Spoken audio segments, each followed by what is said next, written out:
This is XN Anderson, and welcome to the Principal Podcast. So, today I'm going to talk about something that I learned a long time ago.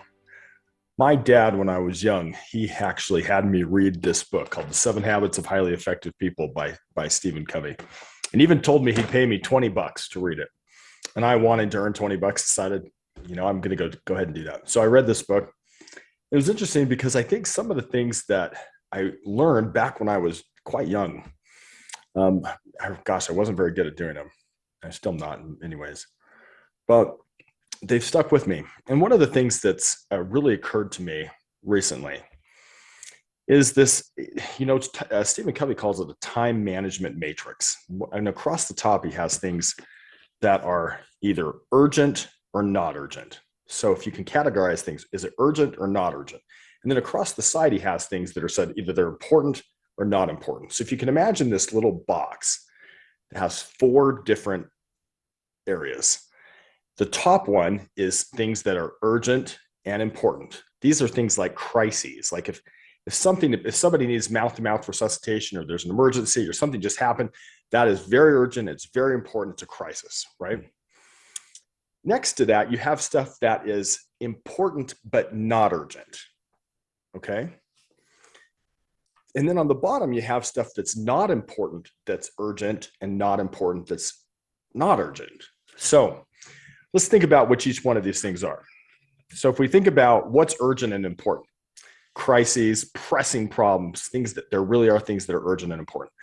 What are things that are not urgent but important?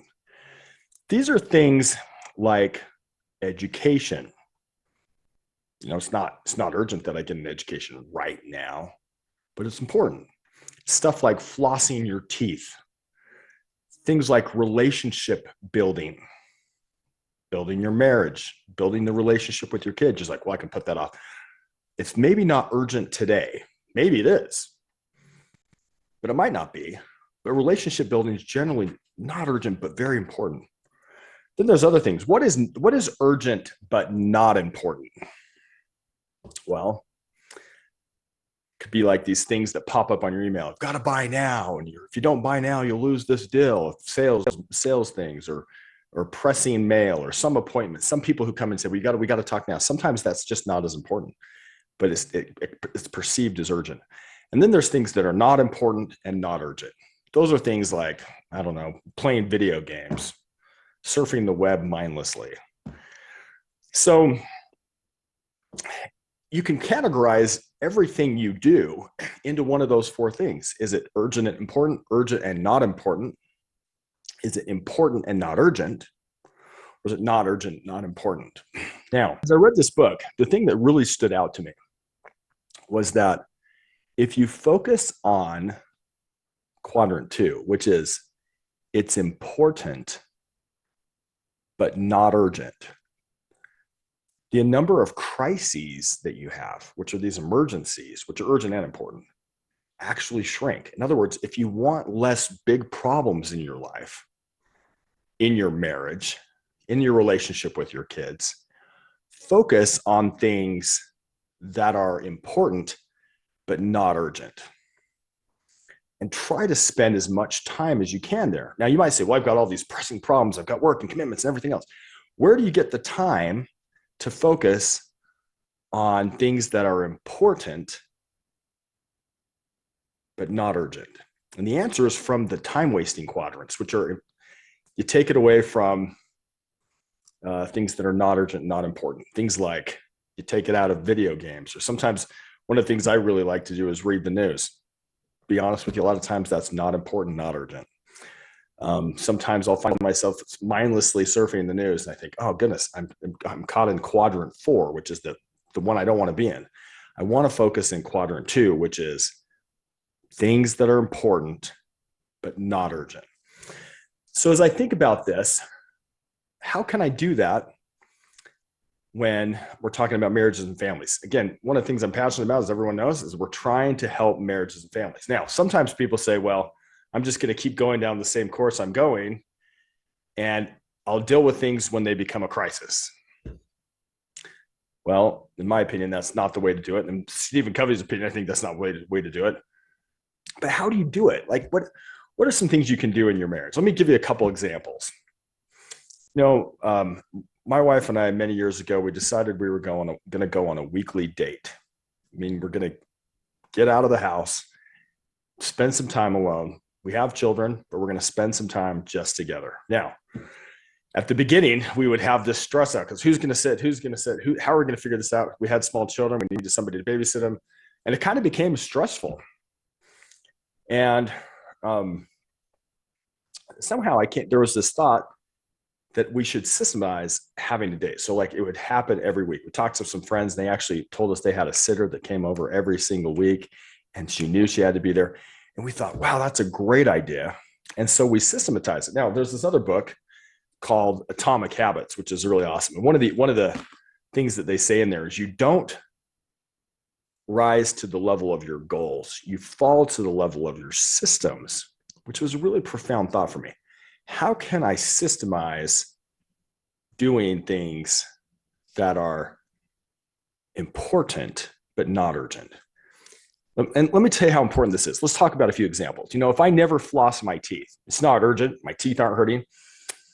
But if I never floss my teeth, that's important but not urgent. I may have the opportunity at one point to have my teeth removed. I may even have dentures. At that point, I'll have a real crisis, one where I don't have teeth that work and I need to do it. If I can just remember to floss my teeth every day, I can probably keep my teeth for a lot longer. Here's another example. What's important but not urgent? Exercise. Now I can wait until I'm really obese and I have type 2 diabetes and I have all kinds of health issues before I start exercising and eating right. Or I can find a way to systematize a way to eat right. So I can say, okay, I'm going to make habits where on these days, I'm going to go pick up a bunch of salad from the store. And on these days, I'm going to chop it up and I'm going to make sure I've got enough really good, healthy fish or some kind of thing, something that makes it, you know, instead of getting fast food, I'm going to go buy a can of nuts and leave it in my car so I can snack on something a little more healthy than French fries. And I can find systems that will make it so that I can be healthy. And these little tiny habits, which is kind of brilliant, kind of this idea behind this Atomic Habits book and Stephen Covey's habit. If I can focus on things that are not urgent, so I don't wait until, you know, you don't wait till your spouse is ready to divorce you to start working on your marriage. So let's just say you have on a scale of 1 to 10. Let's say your marriage is a 4 or 5 or 6. It's kind of that's good, it's okay, fine. That's the time to really hammer and work on your marriage hard. It's not when there's divorce papers served to you or when things are going really bad. When things are calm and they're not urgent, that's when you go. And, you know, we've talked about, you know, I had a podcast where I said one of the best resources out there was Tamara Fackrell's Mindful Marriage Class. I think it's on a previous episode in the last few episodes. That's a great resource if you're trying to work on your marriage. But this idea of how can we do things that are important but not urgent? Because as we do, the number of crises shrinks. So if I can surprise my wife with something nice, even if our marriage that month is only a 5, at least I'm moving the right direction, right? Or if it's a 7, I can move in the right direction. But I don't want to wait till it's a 2 or a 3 or a 1. I want to do it before it's a crisis. And so just be in that mindset. The way you do that, in my opinion, is by taking the advice of Jesus Christ, who said, you know, he said, take no thought for tomorrow. If we're sitting there thinking, okay, I'm only going to be stressed out about tomorrow, or the other bad thing we do is stress out about the past. But if we just focus on today and we try to build little habits today, like I'm going to floss my teeth. I'm going to go exercise. I may be overweight, but I'm going to do it. I'm going to eat broccoli instead of French fries today. I'm going to do something for my spouse. Nice. Maybe give her a foot rub. I'm going to go spend time with my son and play chess with him or take him to a ball game or something where I'm doing things where I'm relationship building, working on education, trying to do stuff that's not urgent, but important. That can make all the difference. And I really think, you know, these principles that Jesus Christ talks about, which is like focus on the now, focus on today. Now that's got to be careful not to be confused with like, well, I can do anything I want because there's no tomorrow. I'm talking about focusing on the real principles just today. And a wise man told me, he said, you know what? If you take care of the little things, the big things will take care of themselves.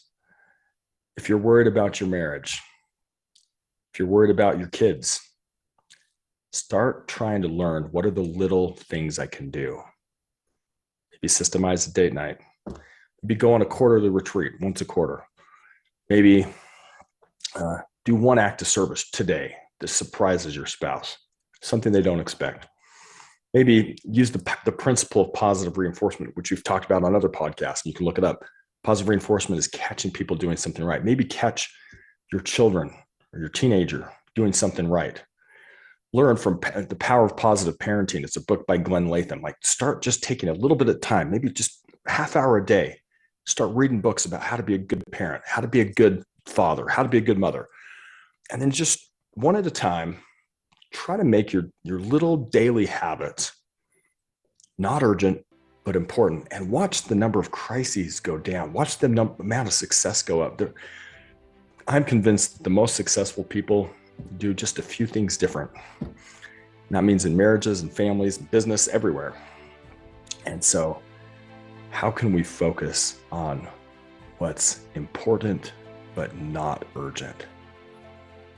Thanks for joining me on the Principal Podcast today. This is X-Zane. Have a great day.